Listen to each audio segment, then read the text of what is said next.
guys, it's Amy at Zoe Beck, and I'm going to do my July 2022 book haul. So,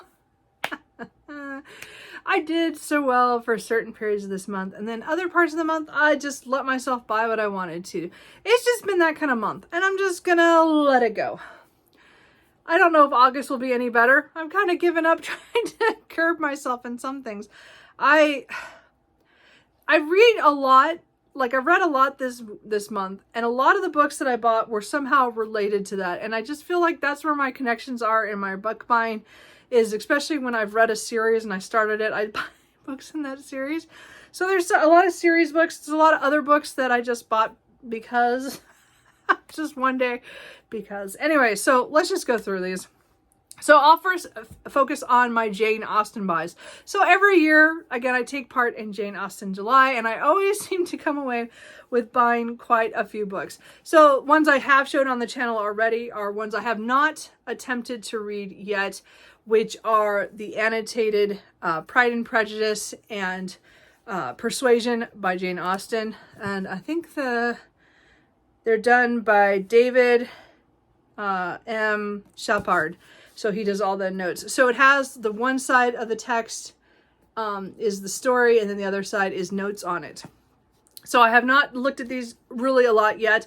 I bought both of them. I probably should have just bought one, but I bought both one day. I just felt like it. So I did buy those. If I like them a lot, I'll probably buy some of the other ones as well for rereads when maybe next year. I'm thinking about rereading these physically. I've been reading them audiobook the last couple years, but I love to reread them physically too. So I thought, well, maybe I'd try these. So as I said, I got both of those, and they are very pretty. So they will go on my Jane Austen shelf out in my living room. And then I bought one contemporary for Jane Austen, or at least one I believe that someone she read.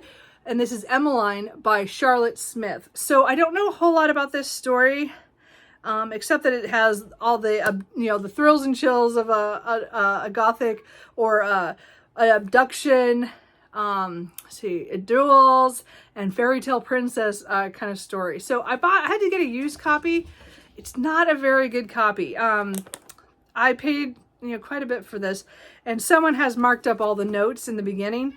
The text itself is fairly okay. It's just, it's really small print. So, I don't know. I don't remember what year this was published in. Oh, 1788. So, maybe next year I could read this for, one of the prompts for Jane Austen July. But, I did want to get another contemporary this is one of the ones I hadn't heard about, Charlotte Smith. So, and I think she's mentioned in Northanger Abbey. I can't remember how she's connected somehow to Jane Austen, but I know it was someone that she had read. So I did buy that. And I did buy one of the retellings, Mr. Darcy's Secret by Jane Odovine. I don't know how to say that. I think she has several retellings of Jane Austen books. This one was at my used bookstore, so I got it for pretty cheap, and I think I have some credit left. So, I don't know. I didn't get to this one this year. I don't know what the secret is, but it's another Jane Austen retelling, Pride and Prejudice.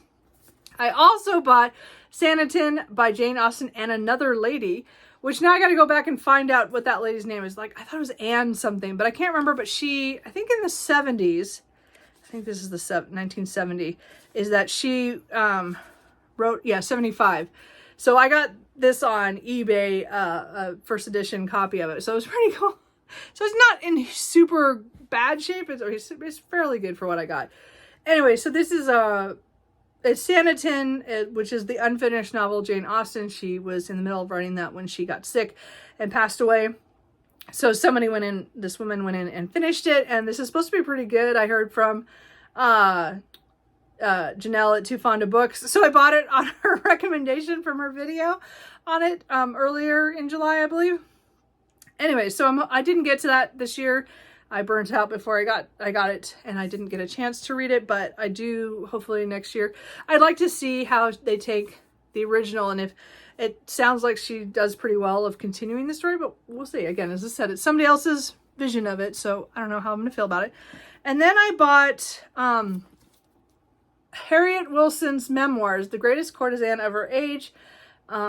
So this is the memoirs of this woman who was a courtesan during the Georgian era. And I know this was referenced in a lot of the nonfiction I read about Jane Austen recently. She might have been referenced in other books, but I had never caught her name or who she was until this month. So, or in July. So I picked up a copy so that I could read some of her exploits and things that happened. I'm just kind of interested. So we'll see what happens. I don't know. I didn't pay a super amount for this, but again, it's memoirs from the 1700s, late 1700s. So we'll see what happens on that one. And I bought a nonfiction, To Marry an English Lord, Tales of Wealth and Marriage, Sex and Snobbery, by Gail McCall and Carol McDonald Wallace, I think is what it is. I'm not sure. This one, I'm pretty sure this is not Regency, but I bought it during Jane Austen July.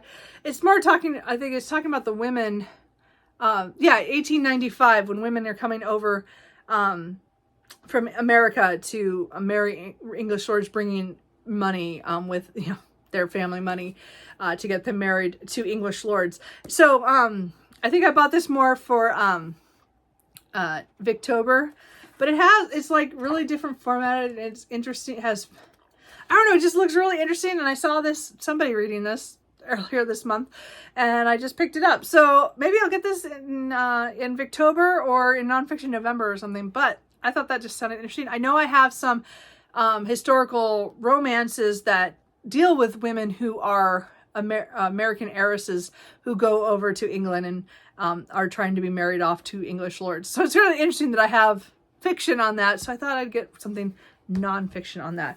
And I think that was the only nonfiction I bought.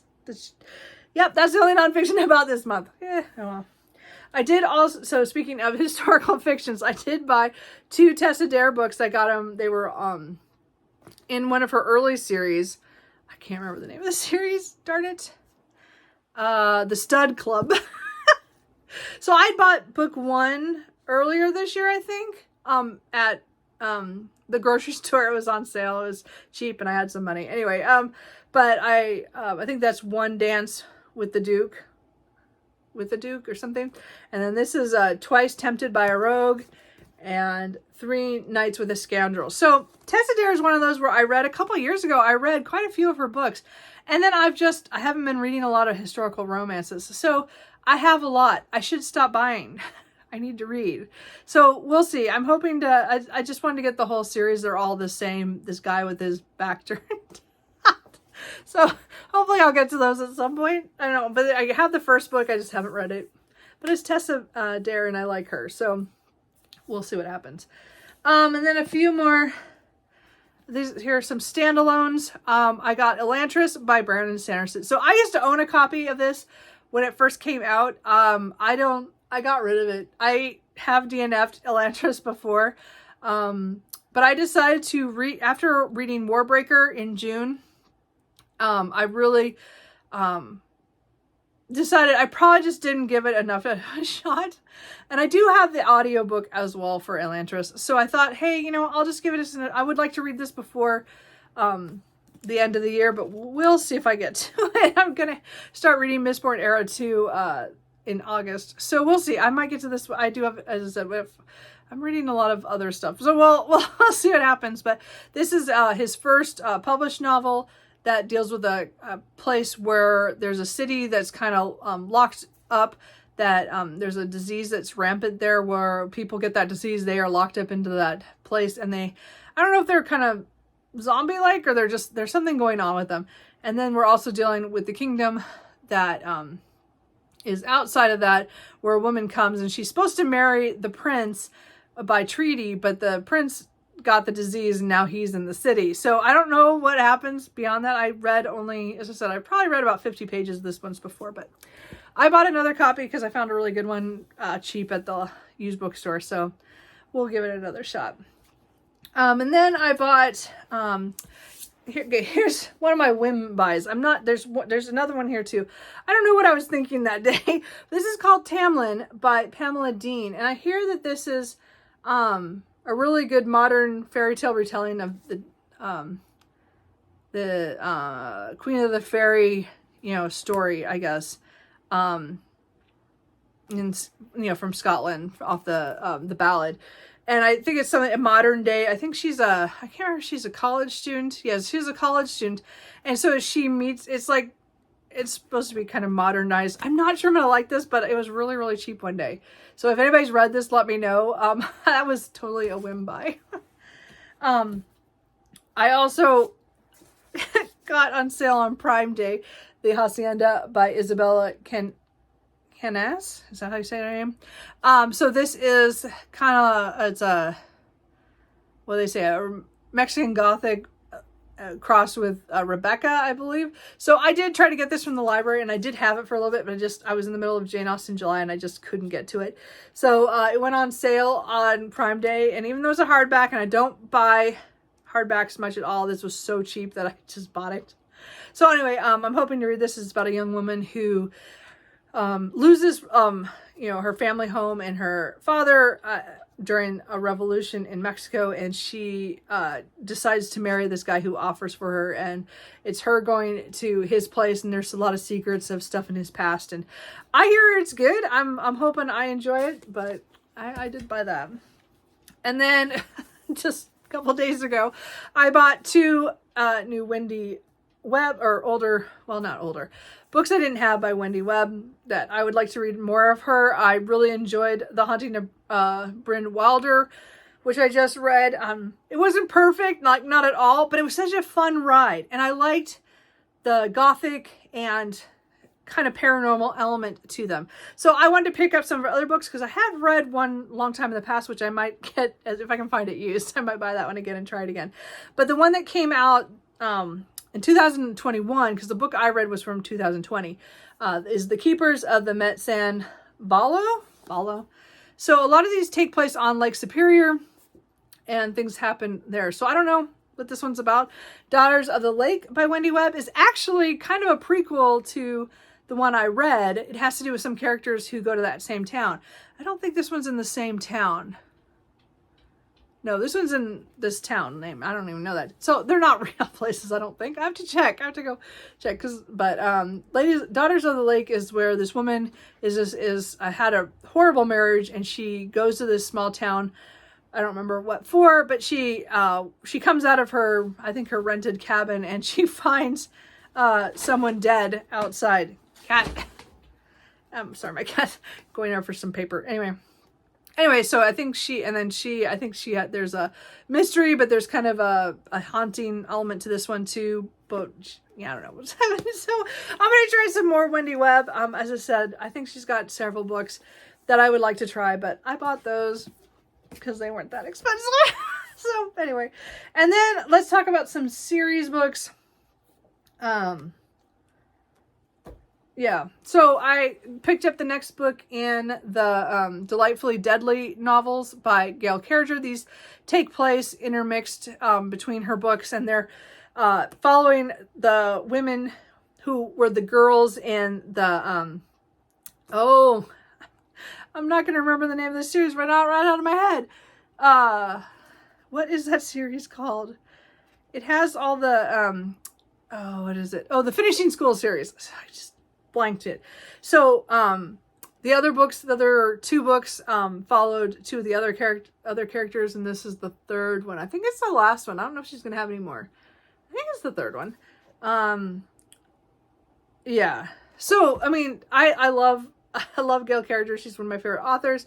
I have not read this one yet because I need to catch up and finish the Custard Protocol series. This comes afterwards. So there's a couple of the novellas, and this is one of them that I have not read because I'm not that far in the series. So I'd like to get it by the end of the year, catch up on the Custard Protocol series. So I hope to get this.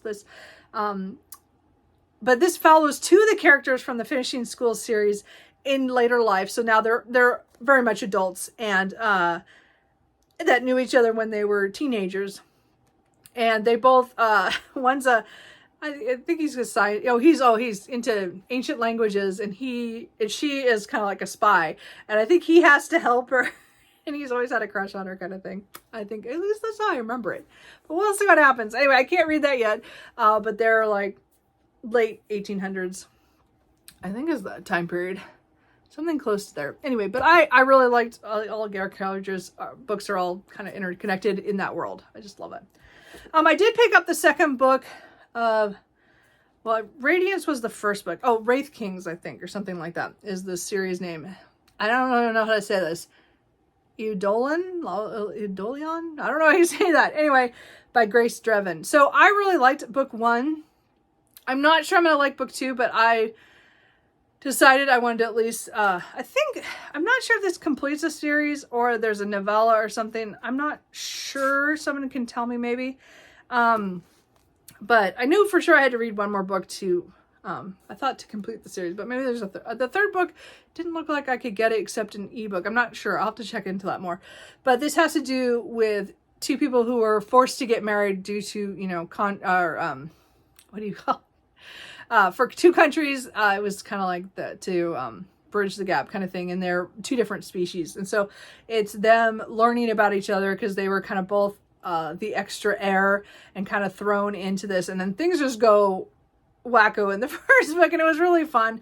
And the love story was really good. So I do want to continue on. I don't know the way this is says what happens. I'm not sure how I'm going to like that, but I kind of think I might have to reread the first book, which I read in, I think, January or February. But I did like the first book, so I'm going to give it a shot. And I bought the second book. I got 10,000 Stitches by Olivia Atwater. So this is the second book in the Regency Fairy Tales series. I just read Half a Soul, which was the first one, and loved it. So I had to buy this right away. And I pre-ordered the third book anyway. But this one is a Regency era, but has like magic. And this woman who is a maid, she falls for, I think, for someone who's not of her class kind of thing in that era. And I think she gets some help from a Fey Lord. And it kind of goes badly or it goes weirdly. I'm not sure. She has to make something with like a jacket with 10,000 stitches or something. I'm not quite sure how that goes, but I haven't looked at it too closely because I just got this, but I'm really looking forward to reading that because I really enjoyed that. And then a series that that I started in early or finished in early July. So I bought the next physical, the next books in the series. I have already read Don't Hex and Drive, but I have Witches and Stitches and Always Practice Safe Hex. So these are about a family of 5 sisters in New Orleans who are witches, and their interactions with vampires and werewolves and other supernatural creatures. And then there's always like a mystery involved, as the couple is kind of coming together. So I've really enjoyed the first book, which is Wolf Gone Wild, and I loved Don't Drive and Hex, or Don't Hex and Drive. They're just cute. I just really like them. So I'm looking forward to continuing on with Witches Get Stitches and Always Practice Safe Hex. There is a book that comes in between that's a novella. I didn't buy it physically. I'll probably read it off my Kindle unless I love it, and then if I love it, I'll buy a copy too. But I just don't want to pay for how much that was for that novella. So anyway, I'm really enjoying the Stay a Spell series. I forgot to say that. That it's really just a fun paranormal series. I'm really, really enjoying that one. So here's 2 books that maybe I shouldn't have bought. So this is book 3 of the Burnt Empire Saga by S.O.K. Banker. This is The Blind Man's Wrath. So this is one of those series, and I don't do this often. This is one of those series that I have all 3 books now in the series, and I haven't even started it. So I don't do that very often, but this one dropped in price so dramatically that I just could not pass it up. And what I need to do is stop looking at my wish list and not looking for, it's great that I get it on sale, but I don't need this book yet. I haven't even read the first book, which went right out of my head what that was. Oh, it's not going to give me a list, is it? What is the first book? I can't remember. It's Upon a Burning Throne, I believe. Anyway, so I do need to get to this. It's India-inspired fantasy, and that's about all I know. And it has, I think it has to do with some siblings, and things go wrong. I don't know by this book because I shouldn't. It's book 3. I'm not that far. And then oh, this one I bought. I don't remember now if this is a series or not. So Elizabeth Bear, Ancestral Knight, and I bought this because it has to do with a salvage crew who find some relics and stuff, and then things all go wrong after that. Oh, I can't remember if this is a series or not. I'll have to, let's see here real quick. Hold on. I don't see it listed in her series, but I don't know. So if somebody knows, it just sounds like a cool, so sometimes I like the space opera or the sci-fi that has to do with a crew that goes out and, into space and then finds something they're not supposed to. And sometimes they go really well. And I heard good things about this a long time ago, and I just never got around to it. And it was one of those ones that dropped in price, I think. I don't know if this was a Prime Day one, but on Amazon, but I don't remember. But I did buy it at some point. So if you have read this and I should read this soon, let me know. It just sounds like, yeah, I don't know. Sounds interesting. Anyway, and then the last book is my most anticipated book of this year, and that is Into the Narrow Dark by Tad Williams. This is book 3 in the Last King of Austen series. So this series was supposed to be a trilogy, but of course he couldn't do it. And there is going to be a 4th book that'll come out, I hope, next year. I have not seen a date on it. I did see a date at one point, and I was excited because it said like April, but now that's disappeared. So I don't know when that's coming out. I think he's still working on book 4 to wrap it all up. So I'm hoping end of 2023, maybe 2020, early 2024, we'll get the last book in the series. But this is book 3. So again, this is the series that follows Memory, Sorrow, and Thorn, which I would thoroughly say read the first series before coming into The Last King of Austen. Mostly because a lot of the characters cross over, and it's like 30 years after the first set of books. And the first set of books are my favorite epic fantasy of all time. The Dragonbone Chair, Stone of Farewell, and Of Green Angel Tower. Two Green Angel Tower are my favorite books, an epic series. It's just, I love that one. And the fact that we got to come back to this so many years later and get these books has just been really great. The first 2 books, The Last King of Austen and or The Witchwood Crown and the Empire of Grass are just phenomenal books. Great cliffhanger endings. He's so good at cliffhanger endings on all his books. So I'm rereading Memory, Sorrow, and Thorn right now. And so I'm hoping to then reread the first 2 books in this series before I pick this up. And I'm hoping to get to it by December, but we'll see. I hate the fact that they changed the covers, though. I'm so disappointed that they were not able to keep Michael Whalen as the artist on this. This is the most disappointing cover ever compared to all the other books for Memory, Sorrow, and Thorn and The Last King of Austen. They're just gorgeous. Michael Whalen does such a good job, and it was so disappointing that they could not come to some agreement and get him to do them. Or it wasn't his fault. It's all Dawes' fault, from what I hear. But I don't know. But anyway, the point is that I'm looking forward to this so much, and I did buy that. But I am trying to be better about buying my pre-orders from my independent bookstore, and I did buy that through them. So I'm hoping I will do better in the future with pre-orders. Anyway, that's all the books that I bought. I bought a lot. I did not mean to buy that many, but I did. So if any of these you've read, or if you're interested, let me know what I should pick up sooner rather than later. I mean, some of them I'm definitely going to pick up fairly soon. And other ones, I have a lot of books. So we'll see what happens. So that's Cooper. And I will talk to you guys later. Bye.